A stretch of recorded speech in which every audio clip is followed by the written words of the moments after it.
Hej og velkommen. Det er første afsnit, og vi har valgt at være ude i sådan et drivhus. Der var ikke sådan en del dernede af os, som vi også kommer til at kigge på. Der er også et hus. Det er sådan delt i 2 dele, og så er der en kælder. Vi har hurtigt lige været over at kigge, for at finde et sted, altså for at finde en god ønske. Ja. Så er der intro. Ja, vi starter. Ja. Det er ham, der filmer. Vi starter hernede, og der er sådan noget sofa og noget, og der er åbenbart nogen, der har prøvet at brænde det her helt af. Altså, jeg gad gæt.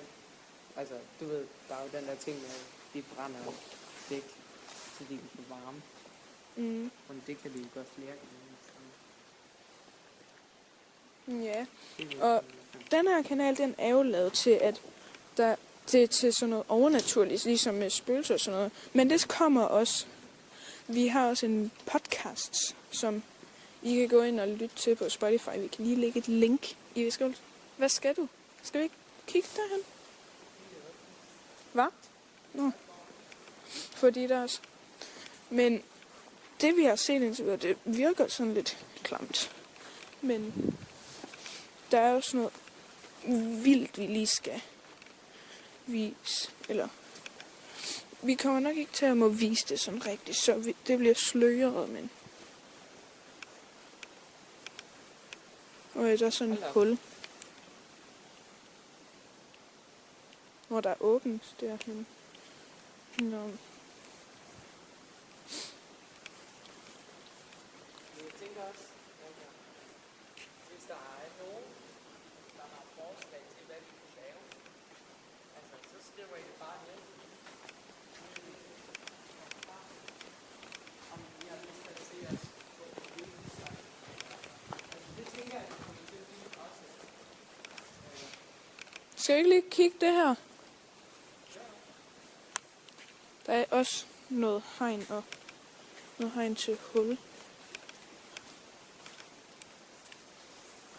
Nej, det er løgn. Der er sådan et hul med sådan stige noget ned i, hvor der hvor det er sådan vand ned i. Farvel. Okay, så vi tror, der er nogen dernede. Nej, ikke nede i hullet. Nej, ikke nede i hullet, selvfølgelig. Nede i den anden ende. I kan se døren dernede. Hernede. Jeg zoomer lige ind på den. Der kom sådan nogle baljelyde, så vi tænkte lidt, at vi lige holder lidt afstand ved grund af. Altså, man ved jo ikke rigtig, hvad der skal til at ske efter det.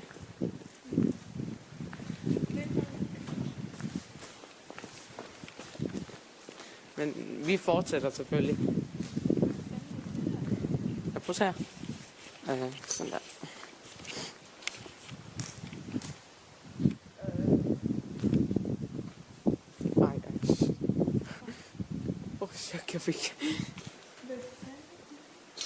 Okay, vi slører det her, men vi kan godt fortælle. Det er noget ikke levende. Ja, det er noget ikke levende. Mere højst I måske heller ikke at vide. Det ligner sådan et køkken, eller et eller andet.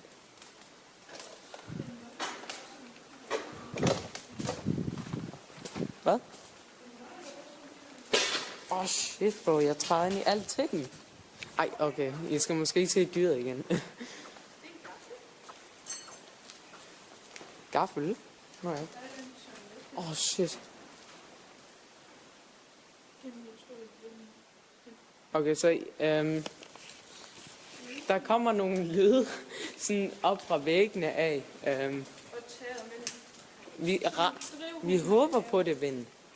Ja, men det er sådan der, fordi sådan noget plastik noget. Mentos. Mentos? Hold da op, den er godt nok stor.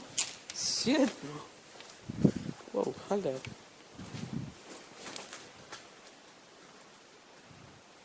Der er træer op der. Okay, vi har lige fundet ud af det. Det er træerne, der laver den larm der. Det er de møgtræer. Men I kan se her, hvor mange der er af de her drivhus her. Altså, vi kom herfra. Og der er flere. Og der er bare hele vejen dernede. Der er flere. Og så, altså det her, det er sådan set sådan, de fleste ser ud. De er bare tomme. Sok. Det er det faktisk. Det er faktisk virkelig bang. Jeg sværger til Gud, jeg tror, der er nogen herinde. Right.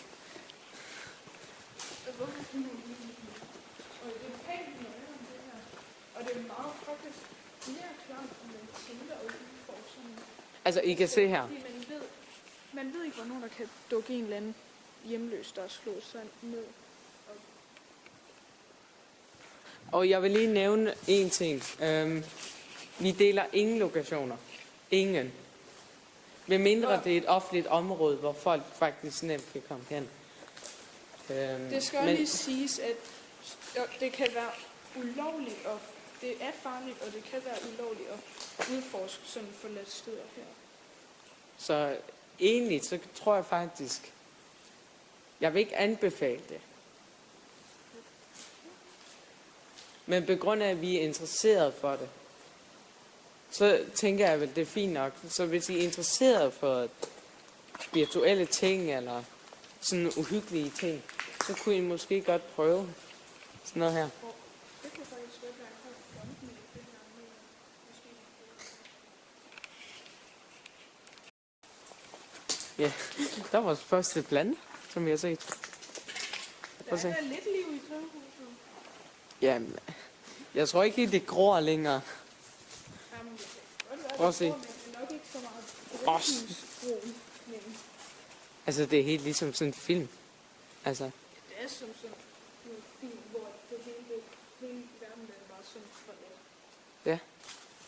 Og så er det helt bare overbrug af sådan nogle tjørne og sådan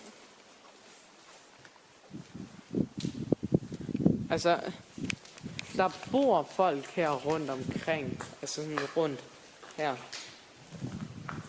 Så altså, det er nok det, der bekymrer os mest. Det er folk, de er her rundt omkring. Og folk, de bare kan gå ind.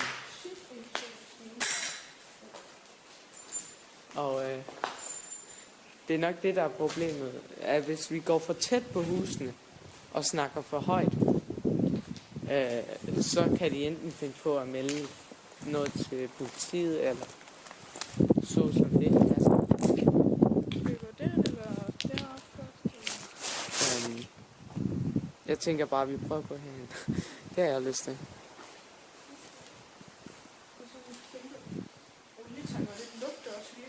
Ja. Det dufter sådan en dieselbil herinde.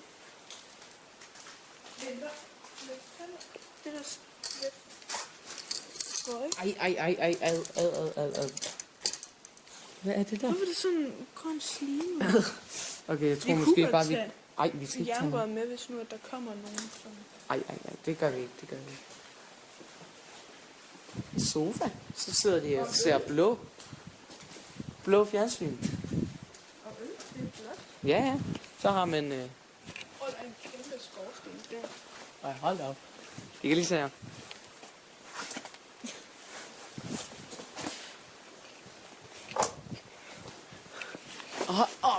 Prøv at tænke at kravle op i det der. Altså, Det må være ret nøjeren. man er bare hængt til den der snor lige ved siden af. Jeg troede lige, du var en anden. Du lød lige anderledes der for et sekund. Altså, I skal huske, vi begge to, vi er sådan lidt en... Hvad kan man kalde det, du ved? Skræmt af en slags. På grund af... Ja, vi ved jo ikke, hvad der skal til at ske. Det er poppapir. Eller hvad det hedder.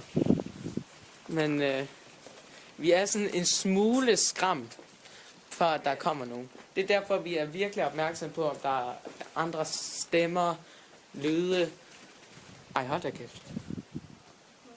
Shit, der er meget vand herinde. Holy shit. Det er still water. Still water. Og jeg skal prøve at kaste den her ud. Okay, prøv at kaste den. Jeg prøver lige. Det var ikke engang mig, det var et eller andet under. Prøv at kaste den over mod den blå pille der. Den der, eller? Nej, den længste derovre. Det er ikke blå. Er den ikke?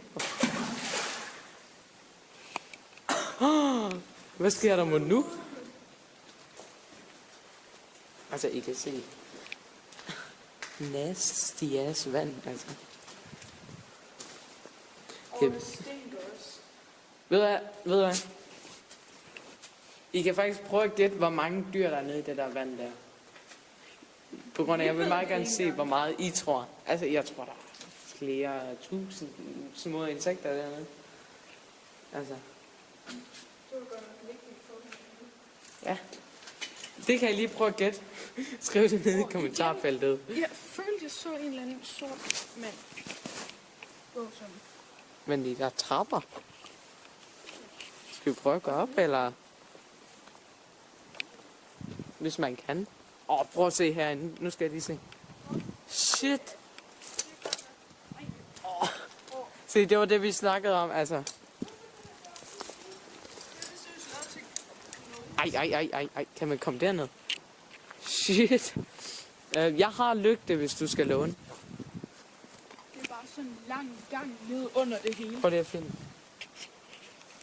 Det er bare sådan her ned langs det hele. Bare nedenunder alle drivhusene. Er det bare en lang gang? Sådan, der rører og sådan noget derinde. Skal jeg prøve lige at kigge? Du kan lige... Nej, der er også en kæmpe port derinde. Er det ikke der, hvor vi er? Nej, det er det faktisk ikke.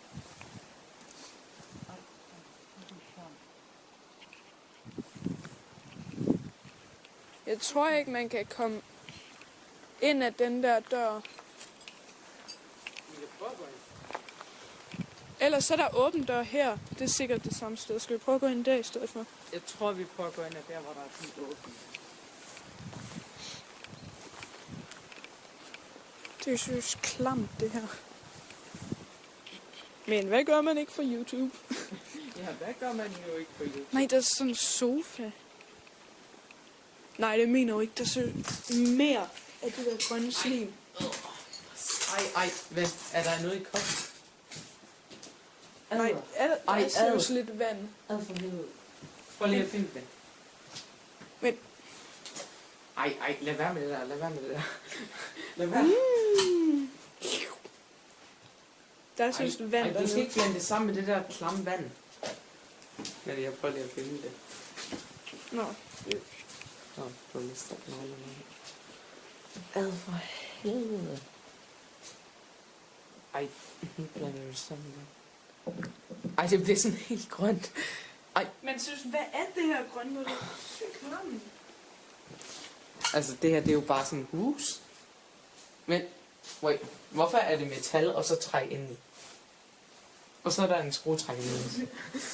Nej, det er ikke engang træ i dag. Bare sådan, fordi det er fucking rusten. Jo. Nej, hvorfor står der bare en vaskemaskine i det hele, og så endnu et toilet?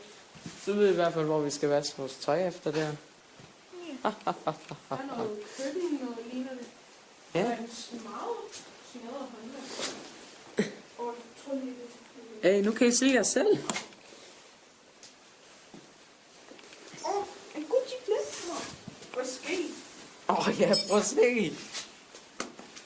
Sindssygt. Hvorfor der? Der skal simpelthen noget i de der cigaret. Nej, ikke pille ved det. Ikke pille ved det. Det kan jeg ikke gøre.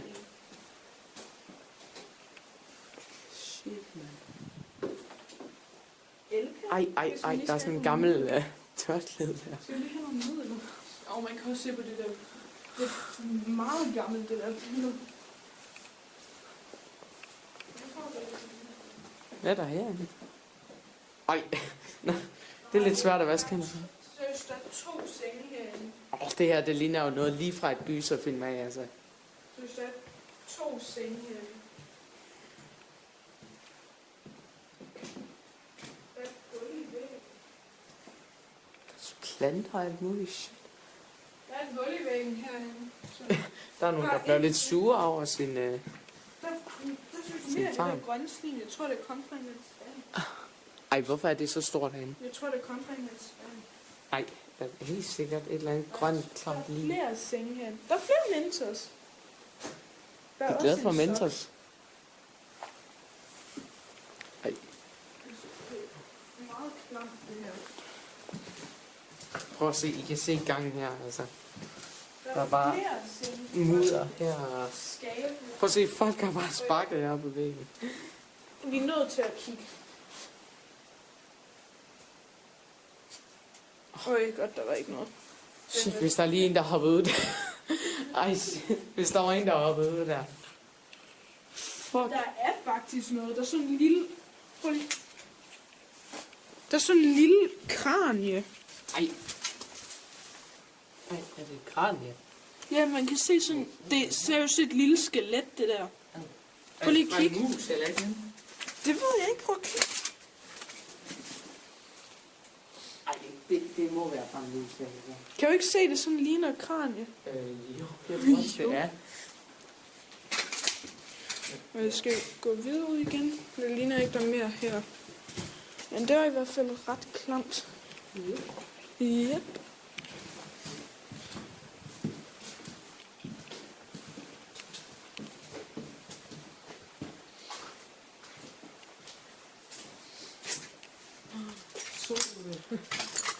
Det er allerede, jeg synes allerede, det er blevet mørkere fra da vi var...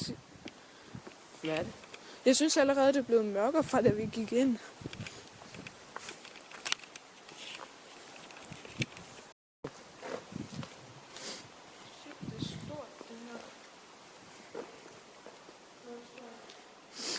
Det stinker herinde, mand. Er du sindssygt? Ej, hvor gad de hen? En lav stige til at komme derop. Jeg tænker også lige, at jeg tænder et lys for jer. Se, nu får jeg en pandelampe på. Så er vi alle sammen glade, jo. Hvad?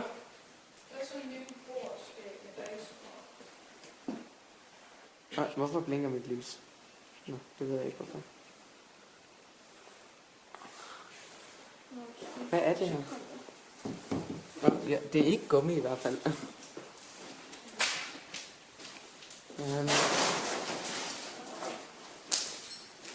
Jeg tænker måske, at vi prøver at gå igennem der.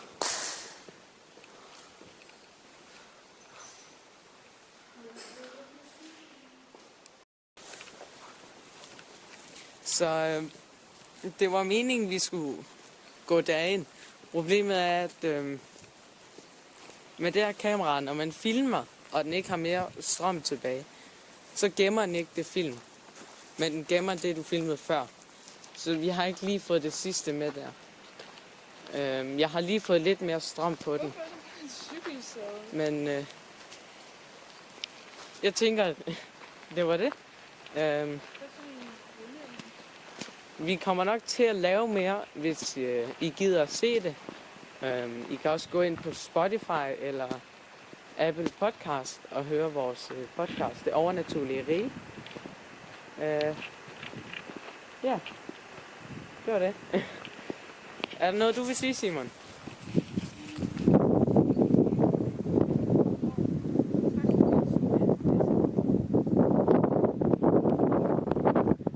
Ja, der er meget vind nu. Jeg ved ikke engang, om I kan høre os lige nu. Men ses. Med at I skal lige se der. Shit. Altså, der er også et helt hus her. Men det kan være, at vi vender tilbage. Så ses.